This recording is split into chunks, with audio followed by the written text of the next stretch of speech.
गुरुदेव सुखदेव यहाँ बताते हैं भगवान जो है वो पक्षपाती नहीं होते। ना भगवान किसी का रूप देखे, ना रंग देखे, ना वर्ण देखे, ना जाति देखे, ना भगवान ये देखे कि कौन किस कुल से जन्म लिया है। भगवान यदि कोई कुल देखते, जाति देखते, तो रैदास, वाल्मीकि इत्यादि जो धर्म गुरु हुए हैं इनको भगवान मिलते, इनको कृपा होती, आज ये भगवान के नाम से पूजे जाते। और यहां तक तो महाराज सच्चाई है, भगवान तो धर्म भी नहीं देखते। एक समय की बात है, ये लगभग 1606 ईस्वी की बात है।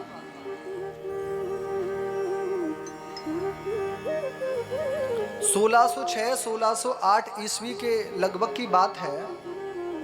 ये बात है जब मुगल साम्राज्य था।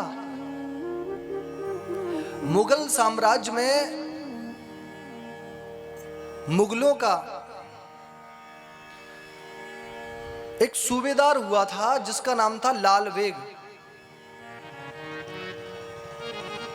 ये लाल बेग महाराज सूबेदार था, बड़े बड़े युद्ध करने के लिए जाता, हिंदू मंदिर, हिंदू बस्ती, हिंदू क्षेत्र में ये आक्रमण करता, उनको मारते, जो डर जाते उनका धर्म परिवर्तन कराते। ये लाल बेग एक समय की बात है, एक नगर में गया जिसका नाम था मुकुंदपुर ग्राम। वहां एक स्त्री थी। इस लाल बेग ने उस स्त्री को देखा, ये सुंदर लगी, उसको अपने साथ पकड़ करके ले आया, उसका धर्म परिवर्तन कराया। धर्म परिवर्तन कराया, इस्लाम उसे कबूल कराया। समय व्यतीत होने पर इनके एक पुत्र हुआ। लाल बेग ने अपने पुत्र का नाम रखा साल बेग। और ये साल बेग जो था महाराज, ये भी अपने पिता की तरह बड़ा आताताई, बड़ा क्रूर हुआ। ये भी महाराज जैसा कि मुगलों का कार्य था, उसी कार्यभार को ये भी संभालता। बड़े बड़े युद्ध करने के लिए जाता, काफी हिंदुओं का नरसंहार इसने भी किया। एक समय की बात है, जब एक युद्ध में ये गया था, तो उस युद्ध में इसे महाराज काफी हानि हुई, इसके हाथ पैर टूट गए। जब ये अपने घर पे आया, डला रहता था, न चलने का, न फिरने का, न उठने का। इसकी माँ इसकी सेवा किया करती थी। माँ तो थी हिंदू, लेकिन इस्लाम कबूल कर लिया था, तो ये सब आज्ञा नहीं थी। तो जब इस सालबेग का पिता लालबेग नहीं होता था, तो इनकी माँ, नाम था ललिता, ये अपने पति को, अपने पुत्र को कहती है कि बेटा, यदि तू पुनः स्वस्थ होना चाहता है ना, तूने पाप तो किए बहुत, तूने काफी असहाय मजबूर लोगों की हत्या की है, तुझे अपने पापों से मुक्त होना पड़ेगा। तो बोले मां क्या करूं? तो इसकी मां ने कहा कि बेटा तू भगवान विष्णु का, भगवान जगन्नाथ का ध्यान कर, स्मरण कर, उनकी पूजा कर। और इनकी माता इन्हें जो है भगवान जगन्नाथ की कथा सुनाती थी। भगवान जगन्नाथ की कथा इनकी मां इन्हें सुनाया करती थी। जैसे ही भगवान का नाम स्मरण ध्यान, ये अपने उस स्थान पर लेटा लेटा, चलने फिरने का तो था नहीं, ये किया करता था। धीरे धीरे ये स्वस्थ होने लगा। अब इसको चमत्कार दिखने लगा कि मैं धीरे धीरे भगवान के नाम ले करके स्वस्थ हो रहा हूं। इसे चमत्कार दिखा। लेटे लेटे महाराज इसने काफी भगवान की स्तुतियां की, भगवान का गान किया, भगवान का स्मरण किया। धीरे धीरे ये स्वस्थ हुआ। स्वस्थ होने के पश्चात अब ये महाराज था तो मुगल सूबेदार का पुत्र, तो इसे किसी मंदिर में जाने की अनुमति नहीं थी, कोई हिंदू अपने पास में नहीं बिठालता।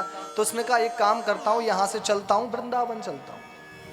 ये वृंदावन आया, लगभग 1 साल रहा। 1 साल इसने भगवान की खूब स्तुति की। जब पता चला कि अब भगवान जगन्नाथ की रथ यात्रा होने वाली है, तो उसने कहा मैं भी भगवान की जगन्नाथ की रथ यात्रा को देखूंगा, उनके दर्शन करूंगा।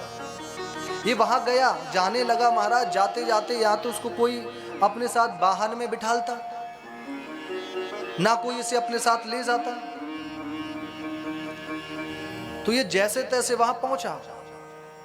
एक स्थान पड़ता है, वहां पर ये पहुंचने वाला था। वहां से भगवान जगन्नाथ की यात्रा निकल रही थी। इसे लगा कि अब मैं भगवान जगन्नाथ के दर्शन नहीं कर पाऊंगा, क्योंकि आपने देखा होगा जब भगवान जगन्नाथ की रथ यात्रा निकलती है उसमें लाखों लोग होते हैं, तो दूर से किसी को दर्शन हो जाए ये बहुत ही मुश्किल होता है। तो ये महाराज सालवेग ने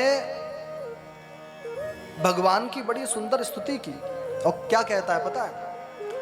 मुस्तीक सफीक रफीक यार दिलदार मेरे,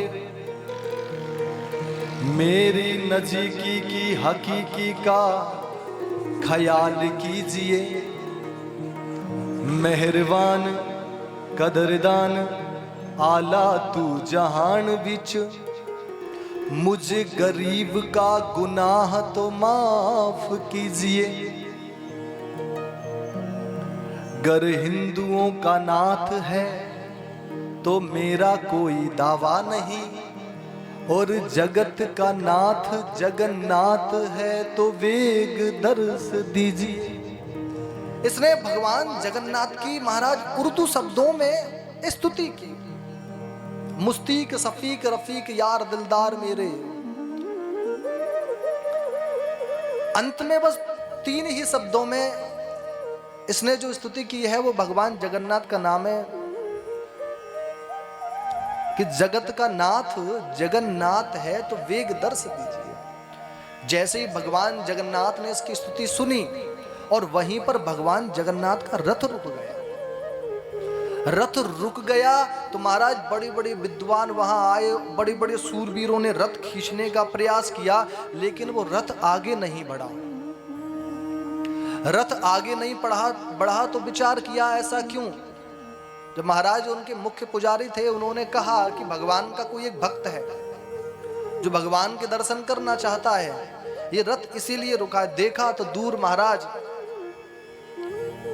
अस्वस्थ अवस्था में थका हुआ ये सालवेग एक वृक्ष के नीचे लेटा है। इसको बुलाया, भगवान के दर्शन कराए, भगवान के हृदय से लगाया, और महाराज उसी स्थान पर जाकर के इस सालवेग ने अपने प्राणों को त्याग दिया। इसने कई स्तुतियां कई श्लोक भगवान के लिखे थे, लेकिन आक्रांता था, तो लोगों को लगा कहीं ऐसा ना हो इसकी स्तुति में कुछ ऐसा हो जो हमारे आगे कोई वंश में पढ़ेगा उसका मन भ्रमित हो, इसलिए उसके स्तोत्र स्तुतियां अब मिलना बहुत मुश्किल है। एक ही उसका भजन है जो आज भी जगन्नाथ उड़ीसा में प्रचलित है, और यहीं पर उसकी कब्र आज भी बनी हुई है, और आज भी इसकी कब्र पर पहुंच करके जगन्नाथ भगवान का रथ रुकता है। आज भी ये जगन्नाथ भगवान के दर्शन करता है तभी रथ आगे बढ़ता है। तो महाराज भगवान किसी की जाति भी नहीं देखते, धर्म भी नहीं देखते।